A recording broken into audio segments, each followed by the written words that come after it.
ഇതെന്താണത്? ചില അവാർഡ് സിനിമയിലെ നായകന്മാരെ പോലെ വിദൂരതയിലേക്ക് കണ്ണു നട്ട്. പുതിയ ആളാണേ, ഇവിടുത്തെ കാലാവസ്ഥയൊന്നും പിടിച്ചിട്ടുണ്ടാവില്ല. ചേട്ടന് സ്വന്തമായിട്ട് ഭാര്യയൊക്കെ ഉണ്ടാ? 8 മക്കളും ഉണ്ട്. ഇതെന്തത് പിള്ളേരുണ്ടാക്കണ മെഷീനോ? എന്തായാലും ചേട്ടന് ഇങ്ങോട്ട് പോകുന്നത് നന്നായി. നാട്ടിൽ നിന്നിരുന്ന ഒരു IPL ടീം ഉണ്ടാക്കിയത്. Cricket IPL.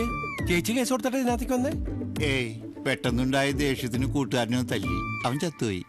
വേറെന്തോ വരാനിരുന്ന. എന്തായാലും കഴിഞ്ഞു. ചേട്ടൻ വിഷമിക്കാതിരിക്കേ. ഇനി പ്രാരാബ്ദങ്ങളില്ലാതെ ഇവിടെ ജീവിക്കാലോ. പാലുകാരനും പത്രക്കാരനും കാശ് കൊടുക്കണ്ട. ഫോൺ ബില്ലില്ല, കറണ്ട് ബില്ലില്ല. പിന്നെ കടക്കാരനും പിരിവാരുടെ ശല്യമില്ല, ഭാര്യയുടെ പരാതികളും ഇല്ല. ഇവിടെയാണെങ്കിൽ രാവിലത്തെ പത്രം വരെ ഫ്രീ ആയിട്ട് കിട്ടും. അത് മാത്രമല്ല, നമുക്കുള്ള ഭക്ഷണം മുഴുവൻ പോയിസൺ ഉണ്ടോ എന്ന് ചെക്ക് ചെയ്തിട്ടാണ് നമുക്ക് തരുന്നത്. അമേരിക്കൻ പ്രസിഡന്റ് ഒബാമയ്ക്ക് നമുക്ക് മാത്രം ഈ ഒരു സെക്യൂരിറ്റി ഉള്ളൂ. ചേട്ടാ, നമുക്കാരും പേടിക്കണ്ടെന്ന്. നമുക്ക് ചുറ്റും രാത്രിയും പകലും പോലീസ് ഉദ്യോഗസ്ഥന്മാരിങ്ങനെ കാവല് നിൽക്കല്ലേ. ഇവിടെ നമുക്ക് ഭയങ്കര വിലയാണെന്ന്. ഒരാൾക്ക് നമ്മളെ കാണണം തോന്നിയ അപ്പോയിന്റ്മെന്റ് എടുത്ത് പുറത്ത് കാത്തിക്കണം. നമ്മൾ കാണണ്ടെന്ന് പറഞ്ഞാ കാണണ്ട. പുറത്തിറങ്ങിയ നമുക്ക് എന്ത് വിലയാ? സകലവന്മാരും ഓടിച്ചിട്ട് നമ്മൾ താടിക്കട്ടല്ലേ. ഇവിടെ സന്തോഷായിട്ടിരിക്കട്ടാ. ദേ എന്നെ നോക്ക്, ഞാൻ എന്തൊരു ഹാപ്പി ആയിട്ട് ജീവിക്കണേ. നിന്നെപ്പോലെ നീ മാത്രമേ കാണൂ. ബാക്കിയുള്ളവർക്ക് എങ്ങനെയെങ്കിലും ഇവിടെ നിന്ന് പുറത്തു പോയാ മതി. എന്നാ മോനെ, അവനിനി ഹാപ്പിനെസ് കൂടത്തുള്ളൂ. അവനിഷ്ടമുള്ള പെണ്ണപ്പുറത്ത് വന്ന് കിടപ്പണ്ടേ? നേരാണോടാ? നാട്ടിൽ വെച്ച് നഷ്ടപ്പെട്ടു എന്ന് എഴുതിയതാ. പക്ഷെ എന്റെ വിഷമം കണ്ടപ്പോ അമ്മ തന്നെ അമ്മയുടെ സെല്ലിൽ കൊണ്ട് നിട്ട് തന്നു. എന്നെ പോലെ തന്നെ 2 വർഷത്തെ ശിക്ഷ. ഇവിടുന്ന് ഇറങ്ങുമ്പോ ഇനി ഒരുമിച്ച് ഇറങ്ങാലോ. അതുവരെ എന്റെ കസ്റ്റഡി തന്നെ ഉണ്ടാവും. ഇതിനകത്ത് വേറെ രാജ്യക്കൊണ്ടൊന്നും പേടിക്കാൻ വേണ്ട. ഇനിയിപ്പോ 2 കൊല്ലം കഴിഞ്ഞിട്ടായാലും നിനക്ക് നല്ലൊരു ജീവിതം ഉണ്ടായി കണ്ടാ മതി. അതെ, അല്ലാതെ അച്ഛനമ്മ എന്നൊക്കെ പറഞ്ഞ് ഇവിടെ വന്ന് കിടക്കാതെ അങ്ങനെ വല്ലതൊക്കെ ചിന്തിക്കേ. അതാണ് നല്ലത്. എടാ, നീയേ അവളോട് നാട്ടിൽ വെച്ച് പറയാൻ പറ്റാതിരുന്ന കാര്യങ്ങളെ ഇവിടെ വെച്ചെങ്കിലും കണ്ടൊന്ന് ഉറപ്പിക്ക്.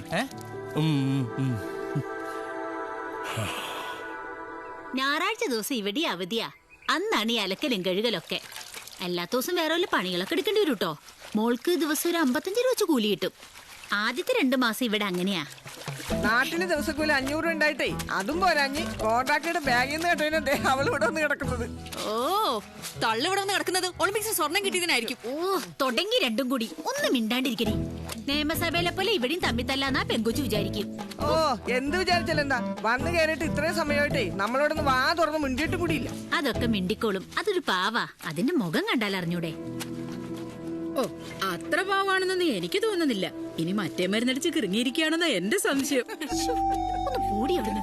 നിനക്കൊക്കെ ഒന്ന് മിണ്ടാണ്ടിരുന്നൂടെ?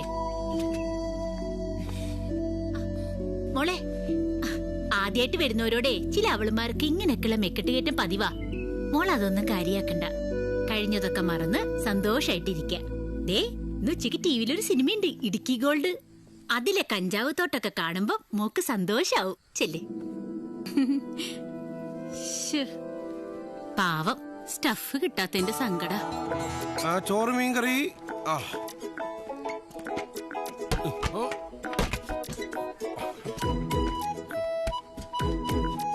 ഇതിലേതാ എന്റെ പെണ്ണ്? അവിടെ കണ്ട ആ പാത്രം കഴിക്കുന്ന പെണ്ണില്ലേ? ഇവള് നല്ല മേച്ചാണല്ലോ. അതല്ല, അപ്പുറത്ത് കണ്ട വെണ്ണക്കട്ടി. അതാണോ? ചേരിയ മറ്റതേ. ഓക്കെ, ചേച്ചി എനിക്ക് അറിയണ്ടോ? ഇല്ല.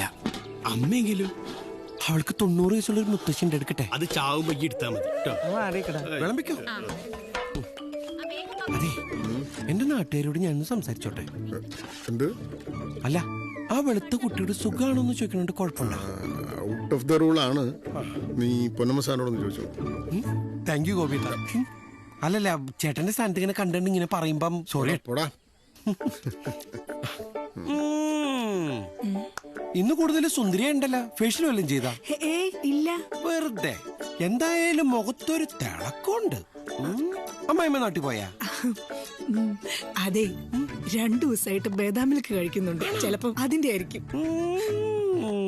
അല്ലെങ്കിൽ പൊന്നമ്മ സാർ മുടിഞ്ഞ ഗ്ലാമറ സിനിമയിലൊക്കെ അഭിനയിക്കാൻ കൂടെ? ഒന്ന് പോടാ. ഞാൻ പോവില്ല. കേട്ടോ ഗോപി സാറേ, ഇവന്റെ ഓരോ വർത്താനങ്ങളെ എന്നോട് സിനിമയിൽ അഭിനയിച്ചൂടെന്ന്. അഭിനയിക്കുന്നു. പോലീസായിട്ട് നമുക്ക് ബുദ്ധി വളർന്നിട്ടില്ലേ? എന്താ ഗോപി സാറിന്റെ അഭിപ്രായം?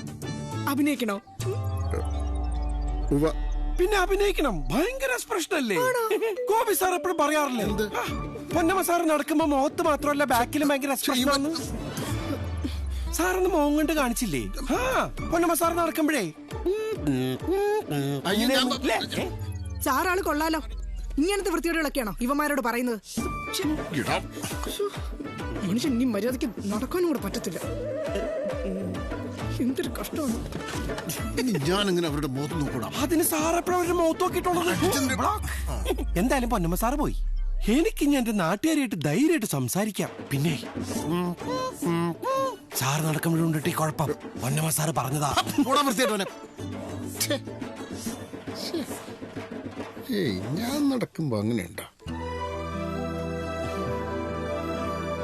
എന്താ കഴിക്കുന്നില്ലേ? തിരക്ക് കഴിയട്ടെ എന്ന് കരുതിയോ? കിച്ചണിലെ മേസ്തിരി ഞാനാ. ഇവിടെ ഞങ്ങളുണ്ടാക്കുന്ന ബെസ്റ്റ് ഫുഡാട്ടാ. കഴിച്ചിട്ട് എരിവോ പുളിയോ എന്തെങ്കിലും കൂട്ടണമെങ്കിലോ കുറയ്ക്കണമെങ്കിലോ പറഞ്ഞാൽ മതി കേട്ടോ. പിന്നെ ഇഷ്ടപ്പെട്ട ഐറ്റങ്ങളുണ്ടെങ്കിൽ പറഞ്ഞാൽ മതി. ആരും കാണാതെ ഞാൻ ചോറിൽ കുഴിച്ചിട്ട് കൊണ്ടുതരാം. വലിയ വലിയ കല്യാണ വീട്ടിലെ പോലെ ഇവിടെയും ബൊഫയാ.